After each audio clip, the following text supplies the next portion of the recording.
अस्सलाम वालेकुम, welcome back with another structure. आज हम एक और स्ट्रक्चर सीखेंगे। बड़ा ही इंटरेस्टिंग स्ट्रक्चर है। आज वीडियो को कोई देखिएगा। उर्दू में अक्सर आप सेंटेंसेस सुनते हैं जिसमें आप कह सकते हैं क्वेश्चन के तौर पर या फिर तंज़िया तौर पर आपसे सवाल किया जाता है। वो सवाल इस तरह किया जाता है कि इसमें हंसने की क्या बात है, इस तरह के जुमले होते हैं। इसमें रोने की क्या बात है, इसमें गुस्सा होने की क्या बात है, इसमें परेशान होने की क्या बात है, इसमें सोचने की क्या बात है। अब ये उर्दू के इस तरीके के सेंटेंसेस जो होते हैं वो हमारे पास बड़े इंटरेस्टिंग किस्म के होते हैं। इनको हम इंग्लिश के अंदर ट्रांसलेट करते हैं तो उसके लिए हम एक स्ट्रक्चर यूज करते हैं जो कि होगा व्हाट इज देयर टू, यानी क्या बात है। उर्दू में इसका मतलब होगा क्या बात है, यानी आप कह सकते हैं तंज़िया तौर पर भी ये जुमला हो सकता है या क्वेश्चन की सिचुएशन में भी हो सकता है।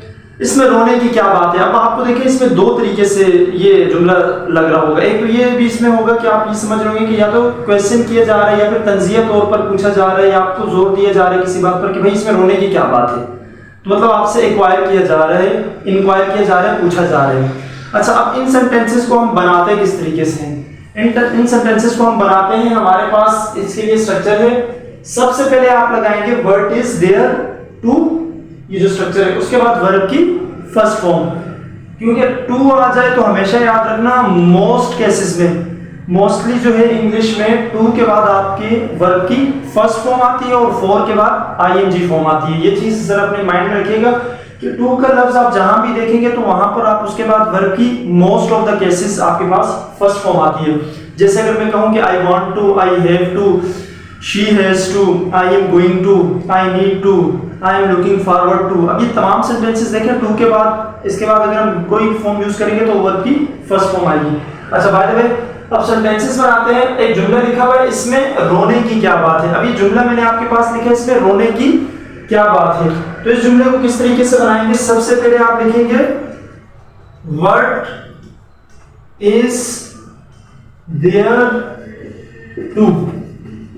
सबसे पहले आपने ये स्ट्रक्चर लगाया, अब उसके बाद क्या लगाना है? वर्ब की first form. What is there to cry, रोने को कहते हैं क्राई या फिर वीप भी बोलते हैं, वीप, WEAP, वीप भी बोलते हैं रोने को।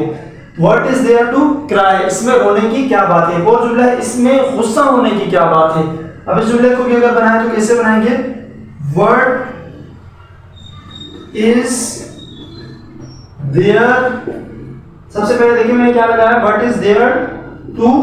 गुस्सा होने को कहते हैं गेट एंग्री, एंगर कहते हैं, गुस्सा नाउन है एंगर इसका, और गेट एंग्री कहते हैं गुस्सा होने को, यानी वर्ब के तौर पर गेट एंग्री।